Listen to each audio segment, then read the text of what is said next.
यहूदियों के बारे में हिटलर का नजरिया बिल्कुल सही था। यहूदी मारने और भगाने के लायक ही है। जल्द ही वो अमेरिका और यूरोप के देशों को तबाह कर देंगे। ईरान के बड़े अधिकारी ने ये बात क्यों कही? यहूदी धर्म की उत्पत्ति कैसे हुई? पहले ईसाइयों फिर मुसलमानों से इनकी दुश्मनी कैसे हुई? क्यों दुनिया के मुसलमान यहूदियों को अपना दुश्मन मानते हैं? तीनों धर्मों की उत्पत्ति एक ही जगह से हुई, तो आपस में इनमें इतनी दुश्मनी क्यों? इजराइल टू नेशन थ्योरी को क्यों नहीं मानता है? इस लड़ाई में अमेरिका और यूरोपीय देश इजराइल का साथ क्यों दे रहे हैं? आज के वीडियो में इन्हीं सवालों का जवाब तलाशेंगे। यहूदी, इस्लाम और ईसाई तीनों को अब्राहमिक या इब्राहिम धर्म कहा जाता है। हिब्रू बाइबल, क्रिश्चियन बाइबल और कुरान में पैगंबर इब्राहिम का जिक्र है। माना जाता है कि पैगंबर इब्राहिम का जन्म 2150 ईसा पूर्व यानी आज से करीब 4174 साल पहले मौजूदा इराक के सुमेर इलाके में हुआ था। माइथोलॉजी के अनुसार पैगंबर इब्राहिम के पिता मूर्तिकार थे। उस वक्त मूर्ति पूजा का दौर था और इब्राहिम इसके खिलाफ बोलते थे। एक दिन इब्राहिम ने दुकान की सभी मूर्तियां एक कुल्हाड़ी से तोड़ दी और आखिर में कुल्हाड़ी एक बड़ी मूर्ति के हाथ में रख दी। पिता दुकान पहुंचे तो इब्राहिम ने बताया कि मूर्तियों की आपस में लड़ाई हो गई थी। पिता तथा आसपास के लोगों को यकीन नहीं हुआ तो सजा के तौर पर उन्हें आग से गुजारा गया, लेकिन इब्राहिम को कुछ नहीं हुआ। इनकी विचारधारा की दो मुख्य बात थी कि एक मूर्ति पूजा का विरोध और दूसरा एक ईश्वरवाद को बढ़ावा देना। यहूदियों की मान्यता है कि वो पैगंबर इब्राहिम के बेटे इशाक और पोते जैकब के वंशज हैं। हिब्रू बाइबल में जैकब का नाम ही इजराइल रखा गया। जैकब के 12 बेटे हुए, जिसे इजराइल की 12 ट्राइब्स या जनजाति भी कहते हैं। इन्हीं में से एक का नाम यहूदा या जूडा था। इनकी संतानों को आगे चलकर यहूदी या जूस कहा जाने लगा। यहूदियों पर रिसर्च करने वाली स्टीवन विट्जमैन की किताब the origin of the juicy के मुताबिक करीब 3000 साल पहले मिडिल ईस्ट के लेवेंट इलाके में यहूदी धर्म की शुरुआत हुई। ईसाई भी खुद को इसाक का वंशज मानते हैं। इस्लाम मानने वाले खुद को इब्राहिम के दूसरे बेटे इस्माइल का वंशज मानते हैं। मान्यता है कि इब्राहिम ईश्वर को खुश करने के लिए बेटे की बलि देने वाले थे, तभी ईश्वर ने एक भेड़ भेज दी। इब्राहिम ने उस भेड़ की बलि दी और इस तरह उनका बेटा बच गया। इसी तरह बाइबल की जेनेसिस के मुताबिक इब्राहिम इशाक की बलि देने वाले थे, जबकि कुरान में लिखा है इब्राहिम अपने बेटे इस्माइल की बलि देने जा रहे थे। आखिर इजराइल से इतनी नफरत क्यों करते हैं मुसलमान? 1948 की शुरुआत में यहूदियों ने फिलिस्तीन के कई गांवों पर कब्जा कर लिया। आखिरकार 14 मई 1948 को नया देश इजराइल बना। इस बंटवारे के बाद 7 लाख से ज्यादा फिलिस्तीन लोगों को अपना घर छोड़ने को मजबूर किया गया था। इसमें कई लोग घरों में ताला लगाकर गए थे कि दोबारा सब कुछ अच्छा होने पर वो लौट आएंगे। हालांकि ऐसा नहीं हो पाया। अब उनकी चाबियां इस दिन की प्रतीक बन गई। 14 मई को इजराइल के लोग धूमधाम से अपने देश की स्थापना को सेलिब्रेट करते हैं। वही 15 मई को फिलिस्तीन के लोग इतिहास का सबसे दुखद दिन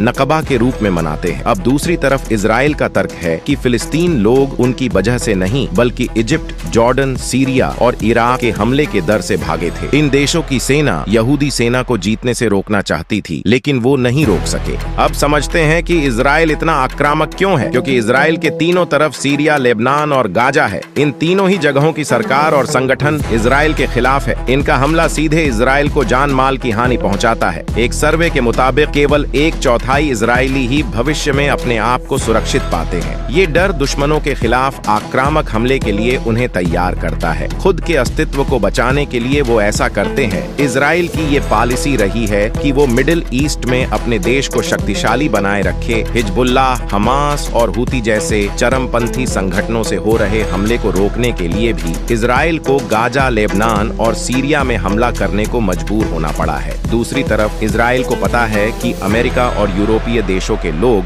और सरकार उनके साथ है। इसकी वजह मिडिल ईस्ट की जियोपॉलिटिक्स है। यहाँ पर खनिजों का भंडार है और अमेरिका की उस पर नजर है। वो इजराइल की मदद से खुद को यहाँ मजबूत बनाए रखना चाहता है। अब जानते हैं कि इजराइल टू नेशन थ्योरी को क्यों नहीं मानता है। क्योंकि अगर इजराइल टू नेशन थ्योरी को मान्यता देता है तो गाजा और वेस्ट बैंक में नई सरकार बनते ही उसके कंट्रोल से ये इलाका निकल जाएगा। यहाँ हमास और हिजबुल्लाह जैसे संगठन और मजबूत होंगे, जिससे यहूदियों को खतरा और बढ़ जाएगा। इजराइल को डर है कि टू नेशन थ्योरी मानते ही फिलिस्तीन की आबादी इजराइल जितनी हो जाएगी।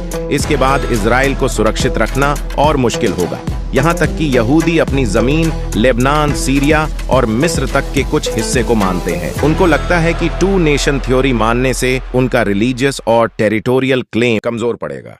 कोई भी सरकार ऐसा करने का जोखिम नहीं उठाएगी।